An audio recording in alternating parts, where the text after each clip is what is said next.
ఒక్కసారి కొమ్మూరి గోల్డ్ కి కాల్ చేయండి. తాకట్లో ఉన్న మీ బంగారాన్ని విడిపించి మార్కెట్ ప్రైస్ కి వాళ్ళు కొనుక్కుని మిగతా డబ్బులు మీకు ఇచ్చేస్తారు. హలో అండి, అందరికీ నమస్కారం.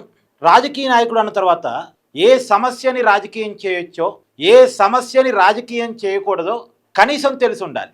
ఇవాళ వైసీపీ అధినేత జగన్మోహన్ రెడ్డి ఆంధ్రప్రదేశ్లో ఉన్న పెట్రోల్ డీజిల్ కొరత మీద ఆందోళన కార్యక్రమాలు నిర్వహిస్తున్నాడు. నిజానికి ఈ సమస్యని ప్రభుత్వంతో లింక్ పెట్టొచ్చా, రాజకీయం చేయొచ్చా?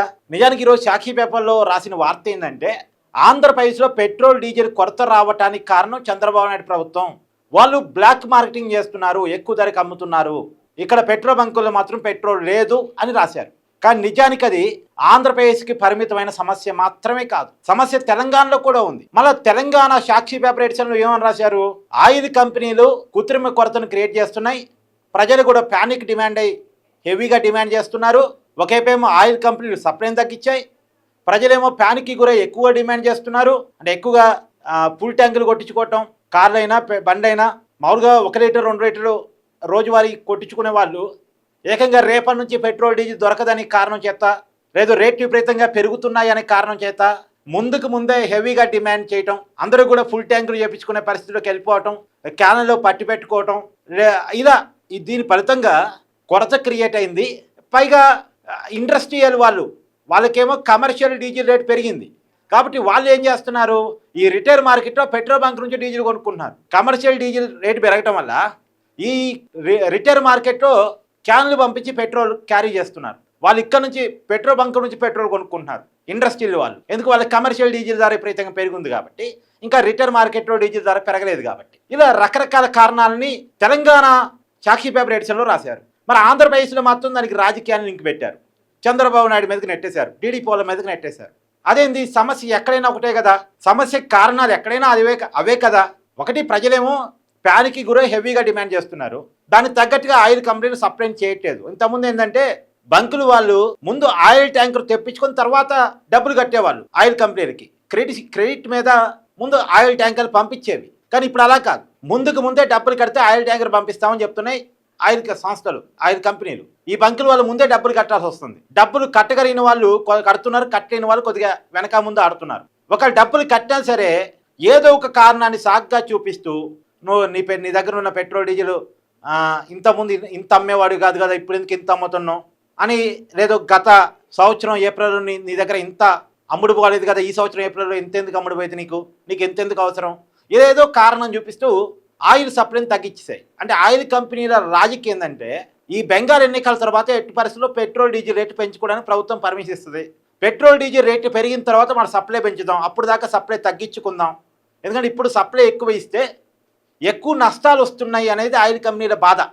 ఎందుకంటే ప్రపంచవ్యాప్తంగా క్రూడ్ ఆయిల్ ధరలు విపరీతంగా పెరిగాయి, $110 పోయింది, అదొక కారణం. ఇంకోటి ఏంది, డాలర్తో పోలిస్తే రూపాయి పత్రమైంది. ఇప్పుడు బ్యారెల్ని మన రూపాయల్లో కొనరు, డాలర్లో కొంటారు. పెట్రోల్ డీజిల్ని అంటే క్రూడ్ ఆయిల్ని, చమురుని డాలర్లో కొంటారు. మరి డాలర్తో చెల్లించాల్సి వచ్చినప్పుడు మన రూపాయిని డాలర్లోకి మార్చి వాళ్ళకి చెల్లింపజేసినప్పుడు ఎక్కువ డబ్బులు కట్టాల్సి వస్తుంది. మన కాడేమో అమ్మకాలు రూపాయల్లో కొనసాగుతాయి, మన కరెన్సీలో అమ్మకాలు జరుగుతాయి పెట్రోల్ డీజిల్. కానీ ఆయిల్ కంపెనీలు మాత్రం చమురుని డాలర్లో పే చేసి కొంటాయి. మనమేం రూపాయల్లో పే చేసి పెట్రోల్ డీజిల్ కొంటాం, ఆయిల్ కంపెనీలు మాత్రం డాలర్లో పే చేసి చమురు కొంటాయి. ఈ రూపాయికి డాలర్కి వ్యత్యాసం పెరిగిపోవడం ఫలితంగా, రూపాయి పతనం కావడం ఫలితంగా ఎక్కువ పే చేయాల్సి వస్తుంది ఆయిల్ కంపెనీలు, దానివల్ల ఎక్కువ నష్టాల్లో పోతున్నారు. ఇది ఆయిల్ కంపెనీలకు ఉన్నటువంటి రీజన్. మరి ఎవరైనా అనొచ్చు, ఒకప్పుడు బ్యారెల్ ధర తగ్గించినప్పుడు వీళ్ళు తగ్గించారా అనొచ్చు, అది ఓకే, ఆ సపరేట్ రీజన్. దాన్ని ఎవరైనా రాజకీయులు జగన్మోహన్ రెడ్డి లాంటి వాళ్ళు లాగలిగి క్వశ్చన్ చేయగలిగితే, మోడీ గారిని క్వశ్చన్ చేయగలిగితే ఓకే.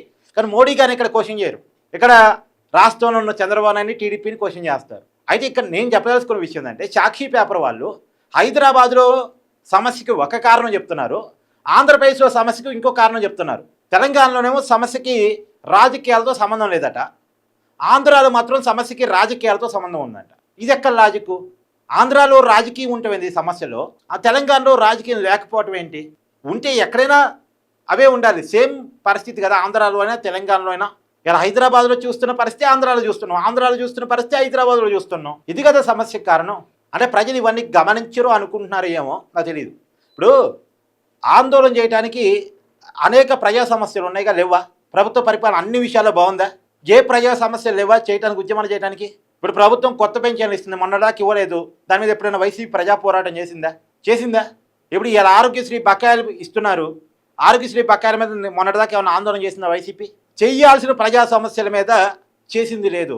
చేయకూడని విషయాల మీద రాజకీయం చేస్తుంది. ఇదే వైసీపీ తన గవి తన దవ్వుకోవటం అంటే ఇదే.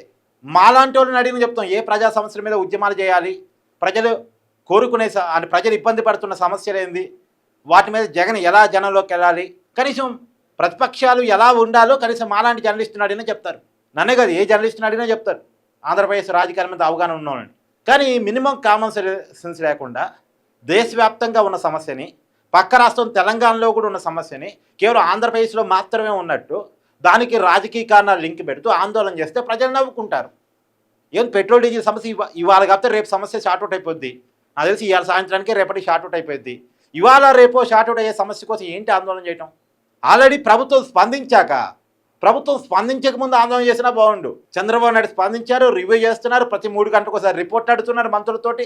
ఆయిల్ ట్యాంకులు వస్తూనే ఉన్నాయి. నిన్న తిరుపతిలో ప్రాబ్లం ఉందంటే తిరుపతిలో ప్రాబ్లం షార్ట్అవుట్ చేశారు. నిన్న ఉచితంగా కూడా 1 లీటర్ పెట్రోల్ పంపిణీ చేశారు జనాలకి. సమస్య షార్ట్అవుట్ అవుతున్న క్రమంలో వైసీపీ ఆందోళన చేసి ఏం లాభం? సో వైసీపీ రాజకీయ గేమ్ మీద మీ అభిప్రాయాన్ని కామెంట్ చేయండి. Thank you.